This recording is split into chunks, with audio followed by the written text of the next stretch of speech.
sitwasyon, They expect sown more into than your you heart. expect. The more that you sow many of God's promises in your heart, the more that you're gonna reap and experience those promises of God, and you can say, truly, God is a faithful God.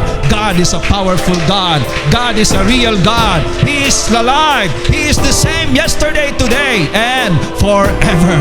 Let us praise God in the life of our beloved Pastor, Pastor Walter Sabor. Amen. Praise God. Hallelujah. What a wonderful, beautiful, and powerful ignited ang worship po ni Sir Janelle. Praise God. Hallelujah. Thank you, Jesus. Everybody say, thank you, Jesus. Thank you, Jesus. Amen. His presence is truly tangible in this place. Glory. Alam po ninyo, ang sumamba po sa Panginoon ay kagalakan po lahat ng mga taong merong ugnayan sa Diyos. Because our life is already connected with Him, and He is our life. It is our joy to worship Him all the days of our lives. At sa bawat pagsambit po natin ng mga papuri, pagsamba sa Panginoon, declaring His goodness, declaring His faithfulness, declaring His grace, His mercy unto us, we feel heaven here on earth. Ano? Ang tao pong sumasamba ay pinapractice po niya ang buhay sa langit dito sa lupa. Because in heaven, all the angels and all creation are worshiping God in heaven.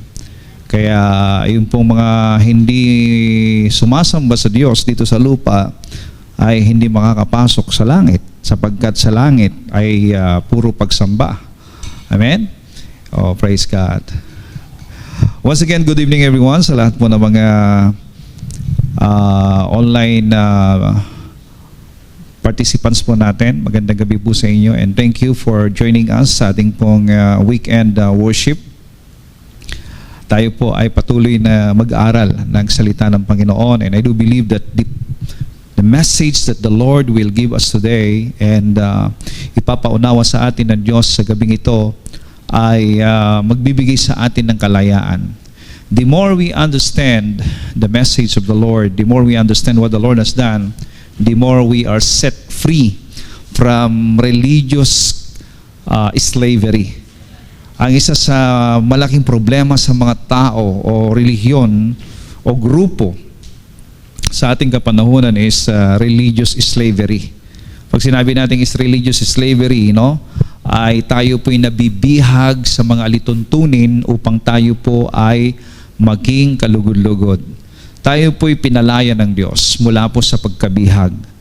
At kapag sinabi mong malaya tayo, hindi ibig sabihin na malaya tayong gumawa ng gusto nating gawin na laban sa Diyos o para sa ikasisira o ikakabagsak ng ating buhay, kundi malaya tayo na sumamba sa Panginoon, maglingkod sa Diyos, gumawa ng kabutihan, ipahayag ang kadakilaan ng Diyos. Yan po ang kalayaan na meron tayo. You are free to demonstrate the love of God. You are free to come into the presence of God. This is our life now. Amen? Ang gumagawa ng kasalanan o nabubuhay sa kasalanan ay hindi po malaya. Ang tawag po doon ay bihag ng kasalanan.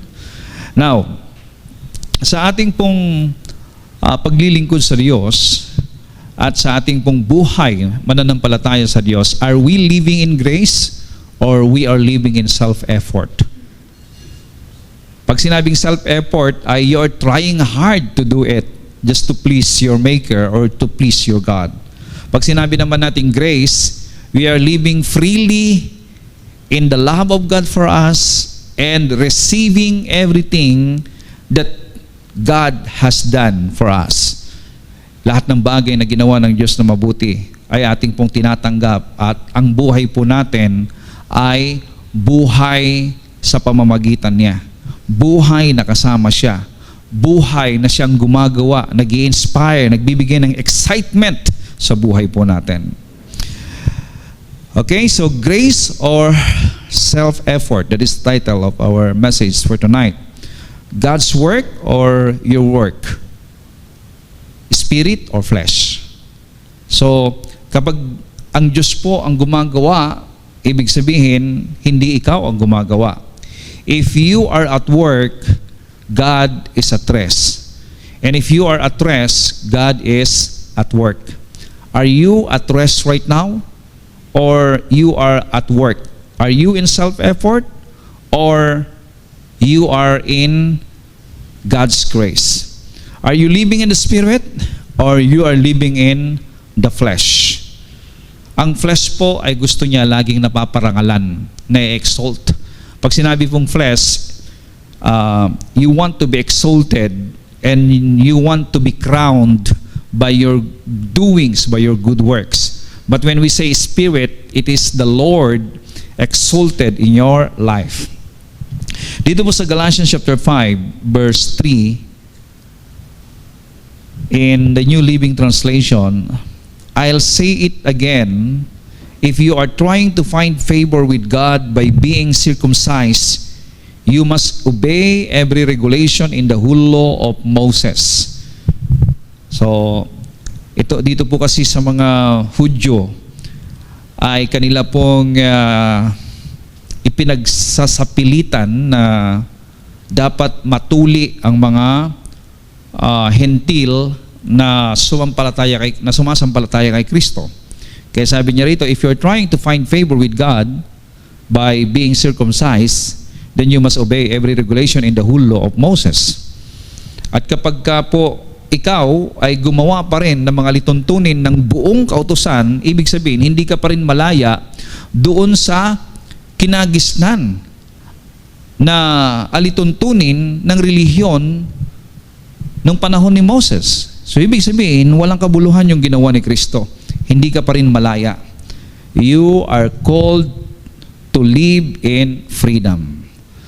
Pakisabi nga ninyo, in Christ I am free. Yes, it is Christ called us to be free. He set us free. Verse 4, if you are trying, puro trying dito, no? Trying and trying. Verse 3, if you are trying. Verse 4, if you are trying to make yourselves right with God by keeping the law, you have been cut off from Christ. You have fallen away from God's grace. So if you live in trying and trying to be pleasing in the sight of God by doing the rules and regulations of the law, then you are cut off from Christ. Ikaw ay napawalay kay Kristo. Bakit ito po yung itinuturo ni Pablo? Sapagkat marami pong mga naging Kristiyano o mananampalataya nung kanyang kapanahunan na gusto pa rin nilang magpabihag doon sa alituntunin ng batas na ibinigay ng Diyos kay Moses. You are already set free. At sa panahon po natin, marami pa rin ang napapailalim ng mga lituntunin ng do's and don'ts upang nang sa ganon, sila po'y tanggapin ng Diyos. Kapatid, malaya ka na. Amen? At ang buhay na malaya ay isang buhay na ganap at kasiyasiya. Ang buhay na malaya ay taong nakapaglilingkod na mayroong relasyon sa Diyos.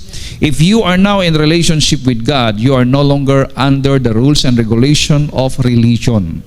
You are no longer a slave of religion. You are free. Sabihin nga ninyo, I am no longer slave of religion. Bakit? Pinalaya na tayo ng ating Panginoong Jesucristo. Religion means you are bound to do the rules and regulation of your religion upang ikaw ay maging katanggap-tanggap sa Diyos. And you know what? All religion all over the world are trying to do good. Wala pong religion sa mundo na nagtuturo ng kasamaan. Lahat po ay kabutihan.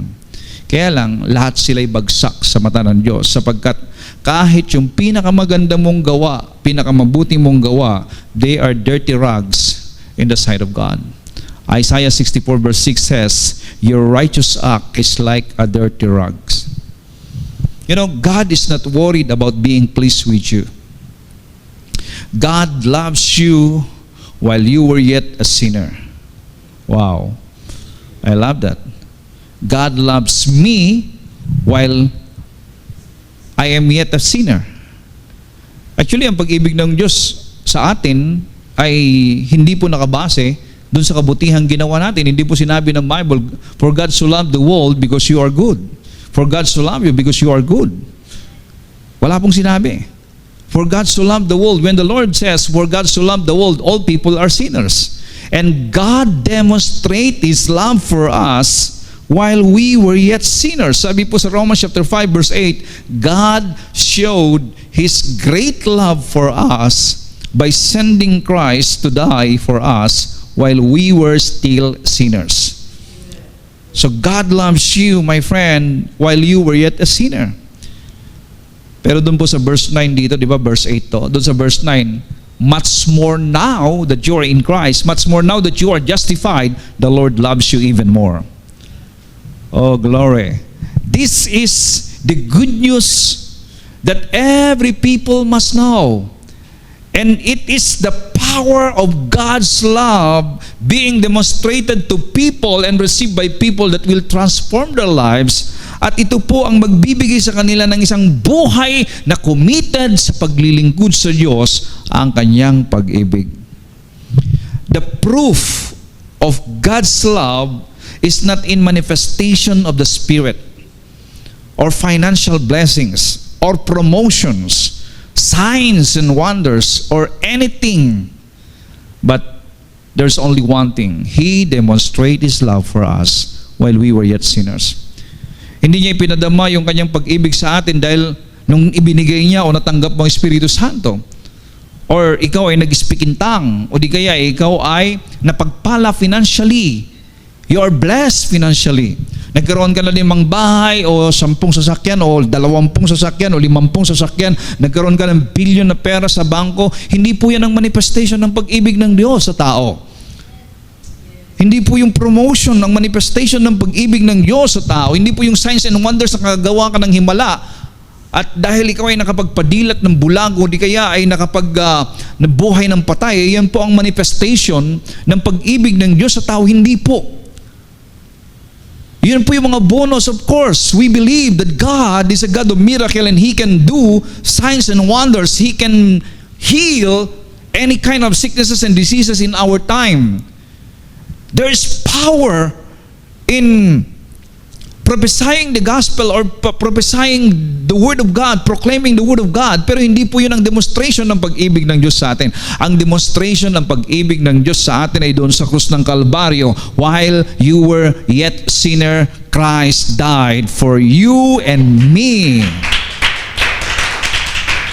At ang katotohanan pong ito ay ito, minahal tayo sa walang kakundi-kondisyon. There's no condition in God's love for us. I love this. Kaya nga po, hindi po ako makaalis dito sa mensaheng ganito sapagkat every time I heard, every time I meditate, every time I think of this immeasurable love, every time I think of this incomparable love, amazing love, great love, I am amazed. And I bow myself before the Father saying, oh, you are a great lover. You are the lover of my soul. At ang tao pong makatanggap, makaintindi, makaunawa ng ganyang kadakilang pag-ibig ay nai-inlove din sa Kanya. If you receive the great love of God, surely you're gonna love Him back, my friend. At ito po yung basihan o foundation ng pag-ibig ng lahat ng mga kabataan, mga mananampalataya, ang maunawaan ang pag-ibig ng Diyos sa atin, and that is the grace of God. You don't need to do something, walang effort. Effortless po. Hindi tayo minahal ng Diyos dahil po sa mga ginagawa natin.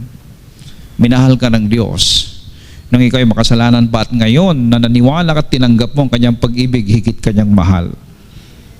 At ang trabaho natin ngayon, alam niyo kung ano? Receive the love of God every day. And the more that you receive the love of God every day, allowing yourself, open up your heart, to receive the love of the Father, and that is the work of the Holy Spirit according to Romans chapter 5 verse 5, to pour out the love of the Father in our heart every day. At kapag natanggap mo ang pag-ibig ng Diyos araw-araw, meron kang buhay na pag-asa. Kapag meron kang natanggap na pag-ibig ng Diyos, the fresh and brand new love of the Father every day, you are strengthened. Oh, I tell you, you are excited to live every day, and you are empowered to proclaim the good news of our Lord Jesus Christ. And you're gonna usher many people into God's kingdom saying, come into the love of the Father. Come into the kingdom of God. The Father loves you. Hallelujah. There's no effort in loving God. Hindi mo kinakailangan mag-effort para mahalin ka ng Diyos. Just believe that God loves you. Amen?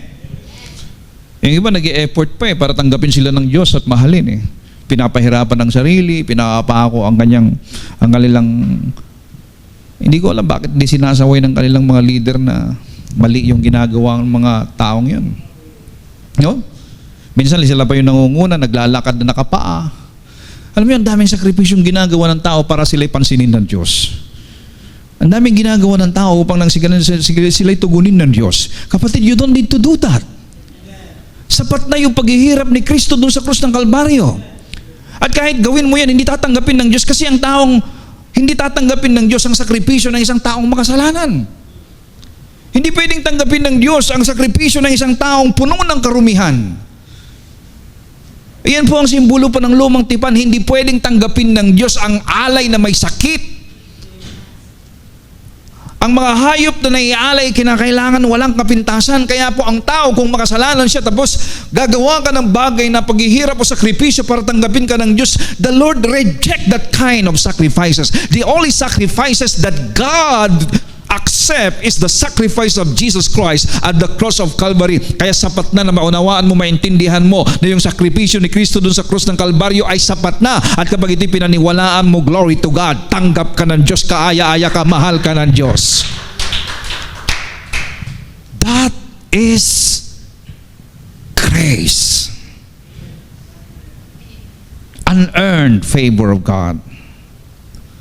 Undeserved favor of God. You either believe God loves you and has permanently made you right with Him, or you think you need to perform to earn His favor. Only one of them is ever will be true, and only one of them leads you into relationship with Him. Ano po ang magbibigay sa iyo ng relasyon sa Diyos? Yung nag-e-effort ka para tanggapin ng Diyos o yung pinaniwalaan mong mahal ka ng Diyos? You cannot have a relationship with God by doing an effort. You have right relationship with God by believing that He loves you. Amen? Paano kayo nagkaroon ng relasyon? Yung mga may girlfriend, boyfriend. Paano kayo nagkaroon ng relasyon? Kung babae, nung sinabi ng lalaki, mahal kita, at tinanggap mo yung pag-ibig niya, nagmamahalan na kayo. Amen? Ang Diyos po ang nagsabing, I love you. Hello? It is the Lord who says to you, I love you. Merong verse po dun sa the first time na narinig ko po yung I love you ni Lord, yung personal na I love you ni Lord sa akin. In Isaiah chapter 43. I'm not sure of the verse, no, pero nandoon po sa Isaiah 43. Sabi niya, I love you. Ang sarap pong pakinggan ng salitang I love you, you know. How many times you heard the word of the Lord, I love you, to you? Kaya po, ang sarap nung I love you, Lord. Alam niyo, nung ako po'y batang-bata pa sa pananampalataya, lagong kinakanta ng yung I shall love the Lord with all my heart. I shall love the Lord with all my soul. Ang sarap mahalin ng Panginoon. Kasi nga, natanggap mo yung pag-ibig ng Diyos sa iyo. Dati nga, hindi ko pa naintindihan. Ang akala ko, the more that I love God, the more that He loved me. Yun ang pagkaunawa ko noon. Baliktad. Kasi walang nagturo sa atin Pero kapag naunawaan mo that the more you understand how much God loves you, the more that you love Him. Magkaiba po yun, ha? Ang aking pong pagkaunawa noon, at ito pong pagkaunawa na rin ng marami sa mga religious slave or religious Christianity, ay eto: the more that you love God, the more that God loves you. Yan ang pagkaunawa ko noon. Sabihin nga natin, mali po yan, Pastor. Parang hindi kayo sigurado. Unawain nyo ha. Ang pagkaunawa ko dati ganito: the more that I love God, the more that He loved me. Yan ang pagkaunawa ko dati. Pero mali po yun. Amen? Hindi po nakabase ang pag-ibig ko sa Diyos ang pag-ibig niya sa akin.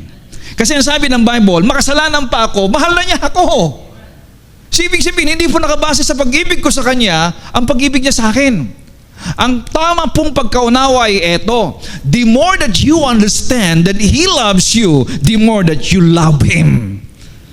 Kaya ang tao po na kulang ang pag-ibig sa Diyos, hindi naglilingkod sa Diyos, hindi nagkukumit sa Diyos, hindi umaalab, nag-aampoy ang paglilingkod sa Diyos, papetik-petik, hindi po umiinit ang pag-ibig sa Diyos. Ibig sabihin, hindi po niya naunawaan o natatanggap ang pag-ibig ng Diyos sa Kanya. Ang itinuturo ng relihiyon ay ito: mahalin mo ang Diyos. Love God so that God loves you. Love God so that He bless you. Love God so that He do something good in your life. No, that is wrong. You cannot love God with all your heart, with all your mind, with all your strength, unless you first understand and receive and believe that God loves you. You must love. You must understand and receive first the love of God. Bakit? Siya ang source of love.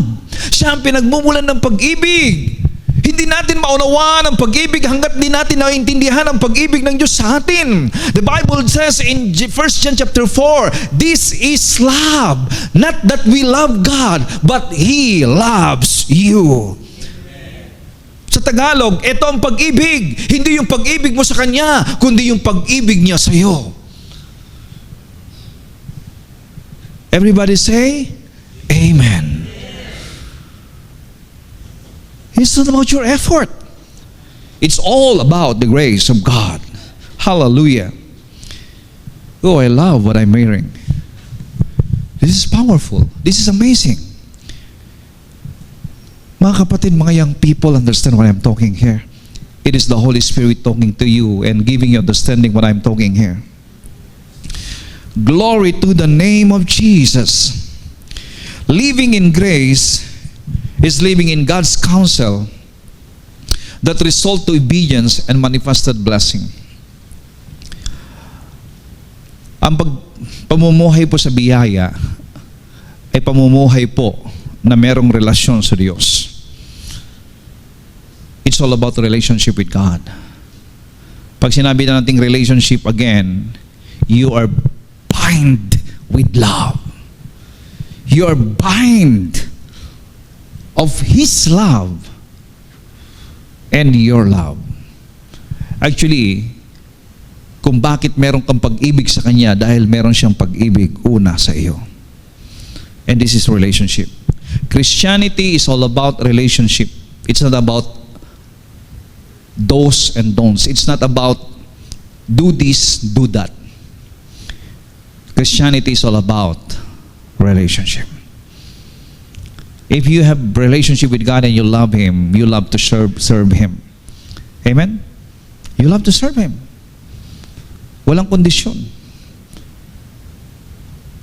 Kung paglilingkod lamang natin sa Diyos ay dahil gusto lang natin ng pagpapala sa Kanya, hindi ka magtatagal. Dahil kapag wala kang nakitang pagpapalang bumagsak sa iyo, suko ka kaagad, matutuyuan ka, mapapagod ka. Tumambling ka na't lahat-lahat, nag-perform ka na't lahat-lahat. Wala pa rin. Kapatid, if you're doing it out of the overflow of God's love for you, and kagalakan mo na paglingkuran siya, ay sabihin ko sa inyo, napakasarap maglingkod sa Panginoon. Parang si misis ko lang, dahil mahal niya ako, hindi siya napapagod na magtimpla ng kape para sa akin. Hindi siya napapagod na nagluluto. Hindi siya napapagod na naghuhugas ng plato para sa akin. Amen? Hindi po obligasyon yun. Hindi po niya ginagawa yun dahil batas. Hindi ko sinasabing batas yun. Hello? It's not batas. It's an overflow of her love. Amen? That is love. The counsel of God is different from the law. The law gives you a formula that requires no intimacy with God. So yan po ang batas eh. Ang daming formula na mga dapat ang gawin pero walang intimacy kay God. You cannot have relationship with Him. You can do it by rote completely without heart as it is written in Isaiah 29 verse 13. Pwede kang maglingkod sa Diyos na malayo ang puso mo sa Kanya eh. Pwede kang maglingkod sa Diyos dahil pakitang tao lang. Religious nga eh. Yan po sabi sa Isaiah 29:13, no? The Lord said, because this nation approaches me only with their words and honors me only with their lip service, but they remove their hearts far from me. And the reverence for me is a tradition that is learned by rote without any regard for its meaning. Naglilingkod sila, sumasamba sila, pero malayo ang puso nila sa Diyos. Ibig sabihin nun, wala silang relasyon sa Diyos. Pwede ka palang maglingkod sa Diyos na wala kang relasyon sa Kanya, no? Eh, mo sinasabi rito, the Israel, they are worshiping God but they have no relationship with Him. Their heart is far from Him. So hindi po malayo na meron din mga Kristiyano na naglilingkod pero malayo ang puso sa Diyos. Meron bang ganon? Oo. Kaya yung iba dyan matampuhin eh. Bakit? Ang paglilingkod niya ay nakabase doon sa pagtanggap ng tao sa kanya. Kapatid, if you understand what I'm talking here, you are serving the Lord, you are going to church, and you're giving in the church, nagbibigay ka sa church because of your relationship with God, because you love Him and because you want to honor Him, because you want to acknowledge Him, that in every increase you have, you are acknowledging that He is your source. Oh, you love to give to God. It's your joy. Hindi ka napansin ni pastor, magtatampo ka, hindi mo lang ako pinasalamatan ni pastor, laki-laki nung naibigay ko. Walang ganun. Kahit walang nakakita, basta nagbibigay ka, kagalakan mo yun. Amen? Galing-galing ko dito magtugtog, lahat ng ginagawa ko dito, hindi man lang ako mapansin. Hindi ka naglilingkod para mapansin, naglilingkod ka because you receive the love of your Father.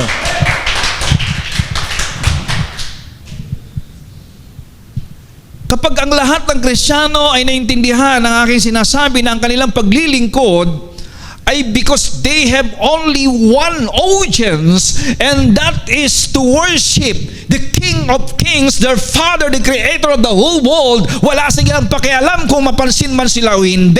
Wala silang pakialam kung meron mang panatutuwa o hindi sa kanilang ginagawa. Ang alam ko, ginagawa ko ang aking pagsamba sa Diyos buong puso at handa kong ibigay ang lahat para sa aking Panginoon sapagkat ibinigay niya ang kanyang buhay para sa akin. Yan ang buhay ng mga taong may relasyon sa Diyos. Hindi sila nagkukwenta ng kanilang mga nagawa sa Panginoon. Hindi sila nagbibilang, mandami ko nang nagawa, o ikaw naman. Walang ganon. Gumawa man o hindi yung mga kasama niya, basta ako, maglilingkod ako sa Diyos. And that is relationship with God.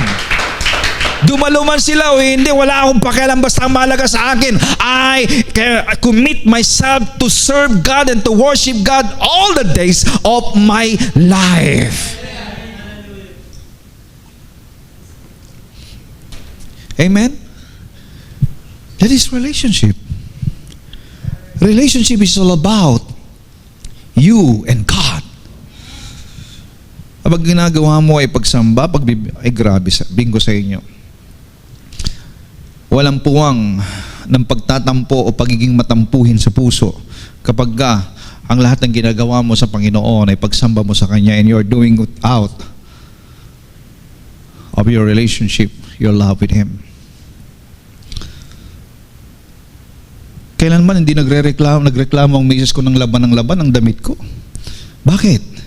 He's doing it out of relationship. He loves me. And I love her. Amen? Praise God. At alam niyo ba, kapag nabibigyan mo ng love gift o nabibigyan mo ng, ay, lalo siyang ano? Lalo nang nag-iinit, lalong tumatamis yung kape. So, ganun din naman, kapag tayo po'y nakaka-receive ng pagpapala sa Lord, wow, ang sarap maglingkod sa Lord.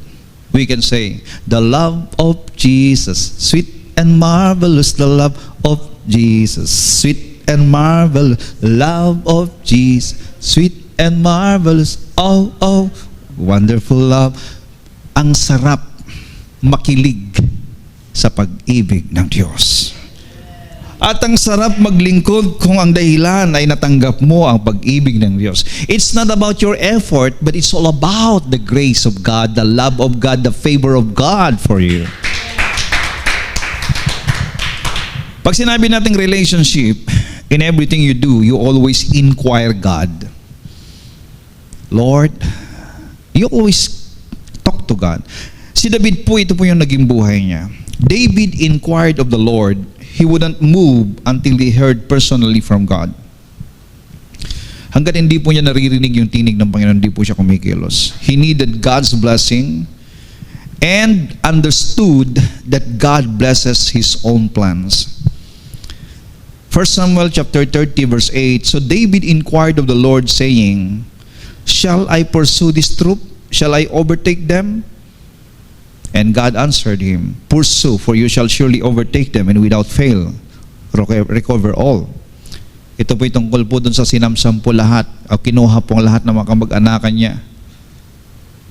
Dapat si David, during that time, ay kahit hindi na siya magtanong sa Lord, pwede niyang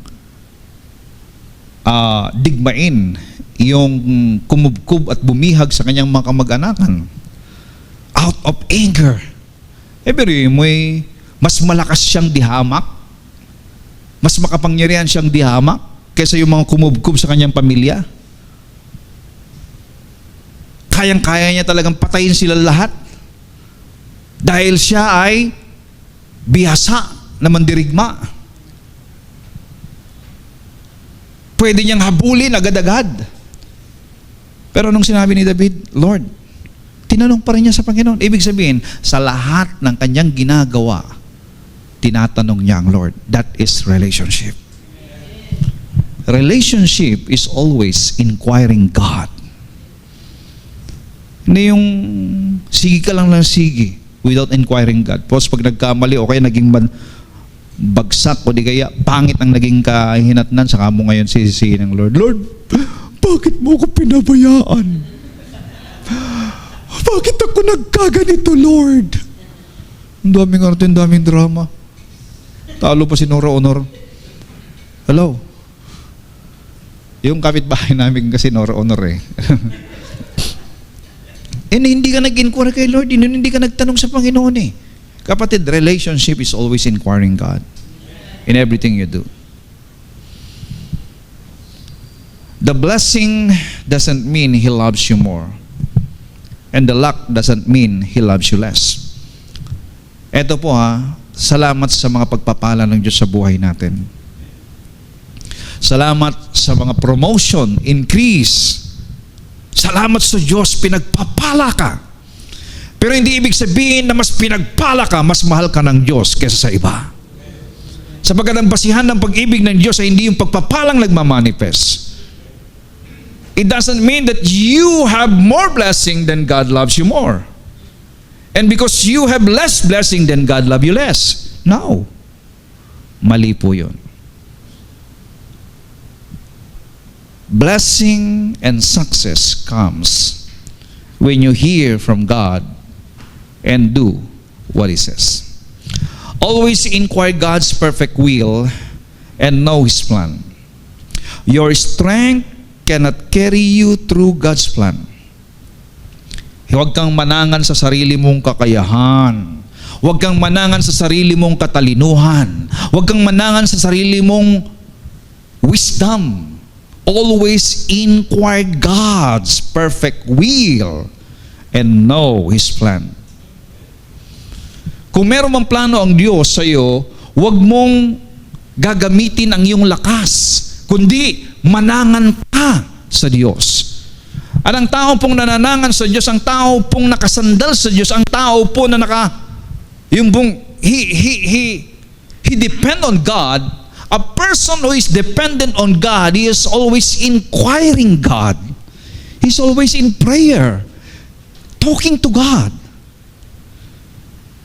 Don't try to take on the battle you're assigned to without His covering.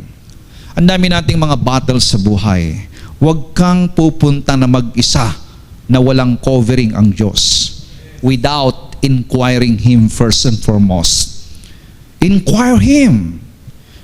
Be like Moses, who demanded of God. Ano bang sabi ni Moses in Exodus 33 verse 15? Ang ganda ng pagkasabi niya, if your presence does not go with us, do not bring us up from here. Huwag mo na kaming palisin dito kung hindi mo rin lang kami sasamahan. Always inquire God, Lord, samahan mo ko. Amen? Kung saan hindi kayo pinapadala ng Diyos, hindi sasama ang Diyos. Sabi naman, paano po, di ba sabi po ninyo, the Lord is always with us. Paano hindi sumama ang Panginoon sa atin? Well, ang ibig natin sabihin ay ito. There is a permissive will of God, meaning it's not His perfect will. If it is not perfect will for God, then He will not go with your plan. Hindi makakilos ang Diyos kapag ang ginamit mo sarili mong kalakasan. Ang tawag po doon ay self-effort. Allow God to move. Allow God to direct you. So there is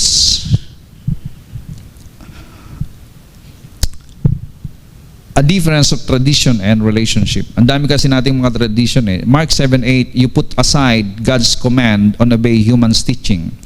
David had to go hard after God's heart because he knew he was dependent on God's power to succeed.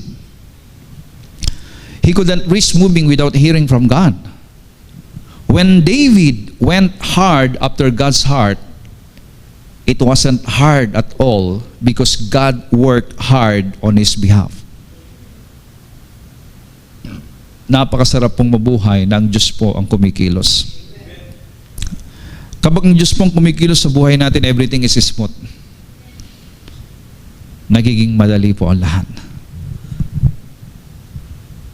Pero kahit anong effort mo, ginawa mo na't lahat-lahat, napagod ka lang, nanghina ka lang, naubos yung lakas mo, natuyo yung utak mo, naubos na't lahat-lahat, wala pa rin nangyari.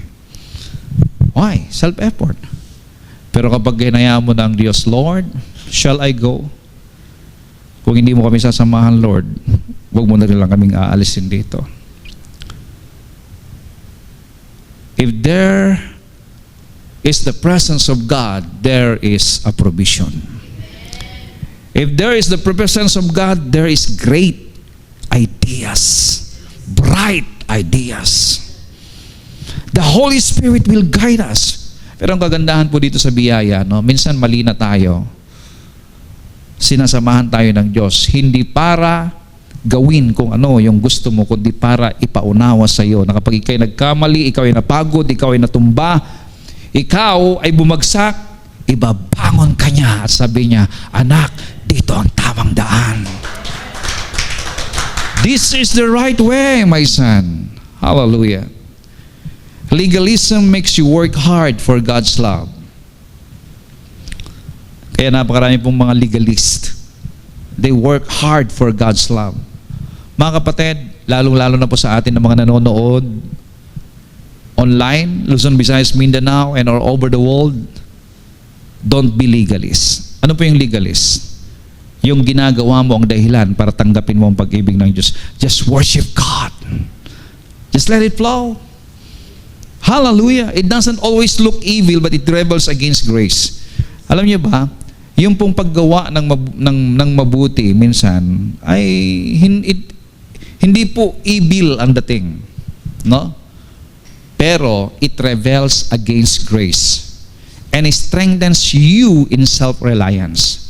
Alam niyo ba na kapag ikaw ay napapalakas in your self-reliance, ibig sabihin nagkakaroon ka ng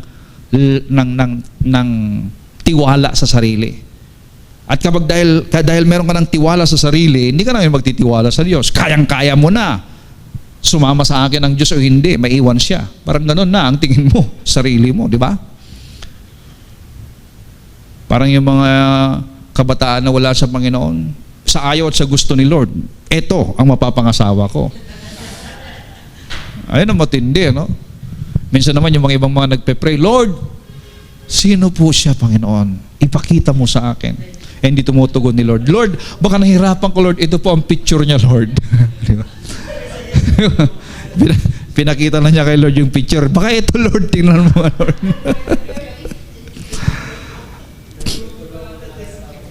Natagalan na masyado, hindi tumutugon ng Lord. Ibig sabihin, hindi pag tumutugon si Lord, hindi siya. Amen?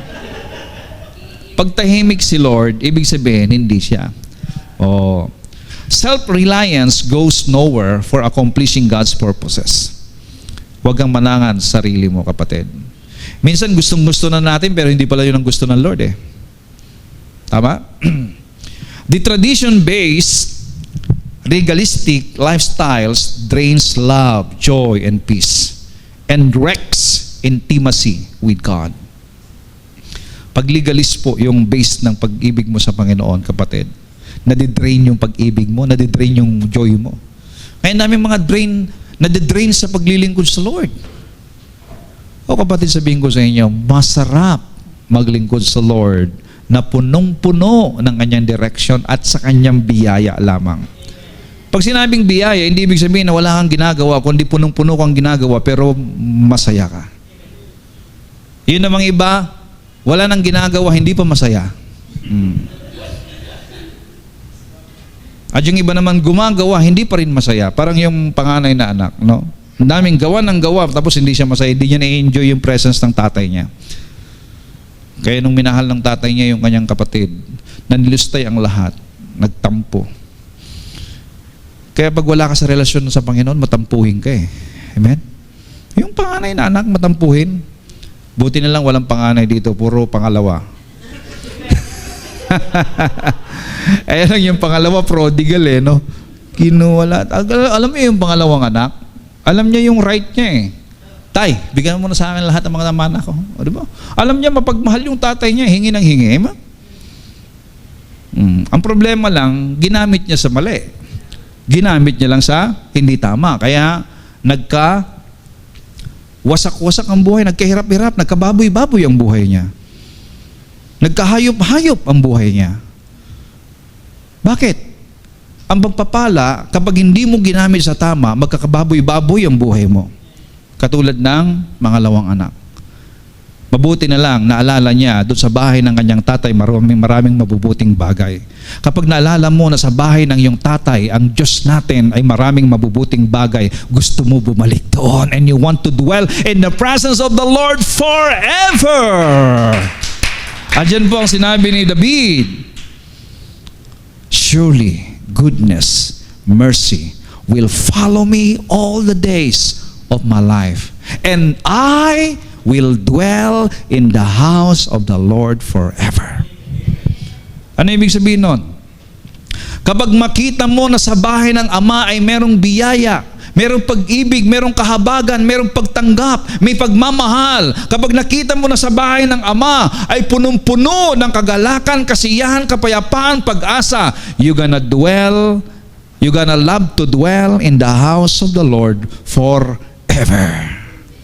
Kaya yung pong mga nakakita ng pagsamba sa Diyos ay punong-puno ng kagalakan. Yung pong nakakita ng pagsamba sa Panginoon ay merong kalakasan, merong kapayapaan. They will love to dwell in the presence of God. They will love to come in the gathering of the people of God, and they will love to praise the Father in heaven because they gonna experience heaven here on earth. Glory to God. Don't ever settle for tradition or custom. Stay plugged into the pure source. Grace is all or nothing. There's no in between.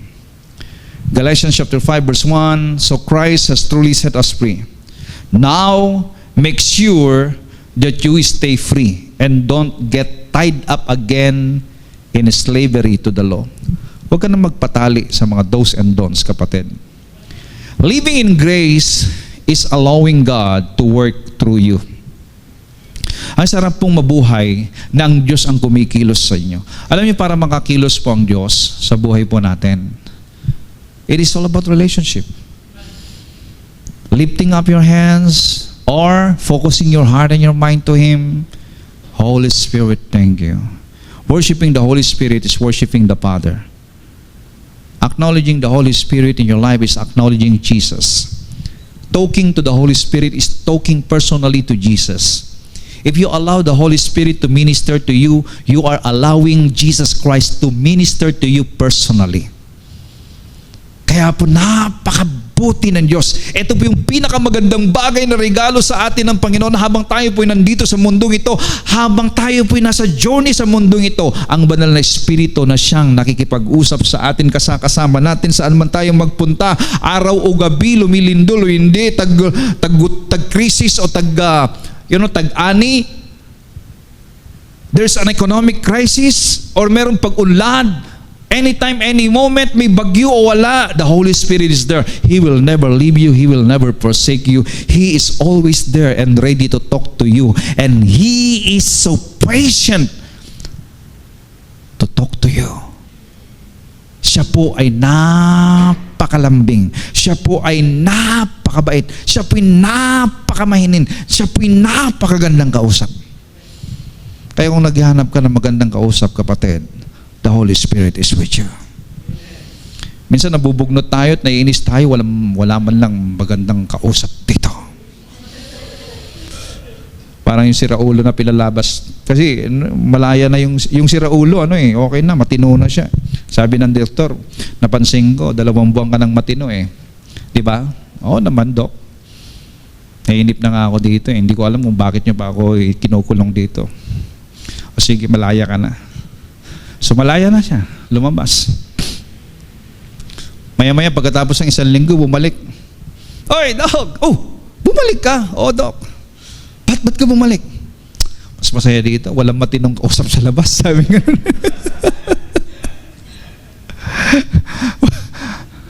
Walang matinong kausap sa labas. Hallelujah. Mga kapatid, kung wala kang matinong kausap, the Holy Spirit is there. Kaya nga po sa buhay ng isang Kristiyano, walang boring. There is no boring time in the life of a Christian. Kapag nabuboard ka, wala kang kausap, talk to the Holy Spirit. At mararanasan mong nakangiting mag-isa kahit walang nakakita. The Lord says, Philippians 1:6, I am sure that the good work God began in you will continue until He completes it on the day when Jesus Christ comes again. Yung sinimulan ni Lord, tatapusin niya. Nagsimula siya na gumawa ng mabuti sa buhay mo, tatapusin niya. He will make it to completion. Kaya kapatid, allow the Lord to complete you, spirit, soul, and body. Day in and day out, let Him focus on doing the good work in you while you focus on the perfect goodness on Him. Focus your heart to God. Allow the grace of the Lord, the love of God, the favor of God. Allow God to perfect you every day through His Spirit. Not by your effort, but by the grace of God. Hallelujah. Let us worship the Lord. Come on, everybody, stand up and let's worship the Lord. Thank you so much, Lord. Thank you for your grace, O God. Thank you, Hallelujah. God. Hallelujah. Come on, everyone, sa lahat po ng mga nasa tahanan. Allow the Holy Spirit to fill you. Allow the Holy Spirit to touch you, to embrace you, and to put out good things in you, strengthen you, fill you with joy every day. Hallelujah.